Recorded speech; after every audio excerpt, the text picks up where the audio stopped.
Hi guys, my name is Mr. JobShop and I represent JobShop, which is India's largest recruitment company. And in today's video, like I've been covering in my other videos, I'm going to talk about specifically on what is a right way for a candidate to present himself.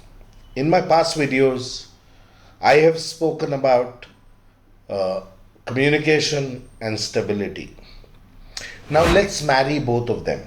And in today's video, I'm going to cover how should an experienced person present himself, right? And I'm going to become the candidate and give you a perspective of what is the best method of presenting. And I'll also talk about why this method is superb. And in our company, this has given us a 99.9 plus percent of conversion. Okay, so let's start. Hi, my name is Mr. JobShop. I'm basically from Bangalore. Speaking about my education, I've done my 10 plus 2. Coming to my work experience, I carry a total of 4 years of work experience. I started my career with a company called as Startec. Here, I was working for a program called as Airtel. My roles and responsibilities in Airtel were to handle premium customer service calls. What do I mean by premium customer service? Any customer who pays us 7.99 or above is considered as a premium customer, and we used to receive calls, emails, and chats from these customers in which they used to call us with regards to billing, technical issues, network related issues, or even porting issues. Let's cover, about billing. We normally get calls from customers who are upset that in spite of paying 7.99, they are getting bills of about 1400, 1500. So it becomes my responsibility to check as to why the customer is getting this high bill. So it's normally either because of they have added some value added services, or they have used internet high. So whatever be the reason, it is important that we resolve and we make sure that the customer is happy. In case it's a high internet usage, then we guide the customer to a better plan which can save them money in future. I spent about 2 years with Startec, after which I got an opportunity to work with a company called as ABC. Here I was working for a program called as Expedia. Expedia is one of the largest travel booking sites in the world, and I used to handle North American customer calls.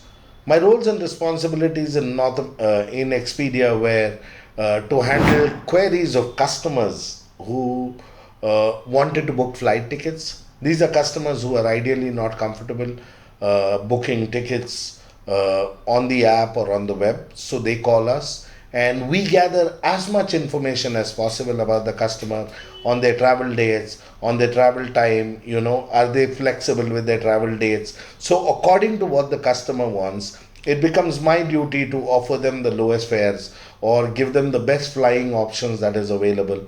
We also used to get calls from customers who wanted to cancel their flight tickets because due to some unforeseen situations they are not able to travel. Tickets are normally classified as refundable and non-refundable. So we have to explain to the customer why a non-refundable ticket where they will not get the money back. If it's a refundable ticket, then we are able to do. And in our other calls, we also used to do hotel booking, cab booking. We used to book holidays. We used to take care of reward points. I spent about 2.5 years with ABC, and here I am looking for an interview. Now, let me explain why this is an ideal form of an interview. Number one, we spoke very little about my personal life. I just said, my name is X, I'm basically from so and so, and this is my education. Okay? And I have covered in detail my roles and responsibilities. What I did was I took about 5 or 7 sample calls and explain those calls in details. Now let's talk the advantages of using this mechanism is because you don't have to think and talk. You've taken these calls hundreds of times, right? So you don't have to think. Your conversation flows naturally, right? And now you have a topic that you can speak for 2 to 3 minutes, which gives the opposite person enough time to judge your communication. Remember, I said communication is the key. So when you do this introduction, the opposite person gets sufficient time to judge your communication. Now let's talk about some other things that I did. I did not tell them that I have backlogs in my graduation. I did not tell them which year I finished my graduation or 10 plus 2. Now the reason you should never use a year is because the minute you start specifying a year, the calculation begins. Let's assume you did your graduation in 2018 and we are in 2024. So the opposite person calculates saying, okay, there's got to be a 6 years. Now, unless you have 6 years of proper employment, that you were a good guy who started working from day one till this day, you can mention the year. But if you wasted any time during this period, do not specify your year because the opposite person wants to know what you did for 6 years, right? So avoid speaking your age or your years in this company. Now, I did not tell them when I joined the first company or when I joined the second company. I did not tell them when I left the second company or the first company. Neither did I tell them why I left any of these companies. Right? You should never, in your introduction, mention the reason for quitting your previous organization. The dates and the tenure is already mentioned in your resume and it's available with the opposite person. He can look at it. Let him ask you the reason for your gap. Do not proactively tell them your reason for gap. Let him ask you why you quit the company. Till then, do not proactively mention why you quit the company. Right? So the advantage here is, remember I said, they're looking at two parts. One is your communication and the other one is your stability.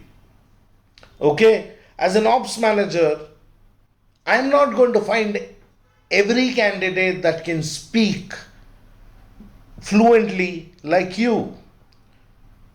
Right? So if I have found somebody that can speak as per my needs, somewhere I'm going to go a little mild on my stability unless your stability is very, very high and it's an alarm. Okay? Now do not make these mistakes. Now if you remember, I have not spoken anything negative about my life or about my professional life. Remember, let the person ask you. If he needs to know your hobbies, let him ask you what your hobbies are. If he wants to know what your family does, he'll ask you. We have to just speak what is in our resume. Our resume just speaks about our professional exposure and the roles and responsibilities that we have done. Okay? Stick to speaking only things that are mentioned in your resume. Never speak anything that is not a part of your resume. I hope this video has helped. Okay? In my next video, I will cover as to how a fresher needs to interview himself. And before you go, remember JobShop is India's largest BPO recruitment company. And we make beautiful videos that will help you, succeed in your life. In our future videos, we are going to talk about how to grow, what are the things to do. So do me a favor, like and subscribe to our channel and also share this video to as many friends as possible because you just don't know. You could be helping somebody who's been failing in a lot of interviews. I'm bidding goodbye. I'll see you in the next video.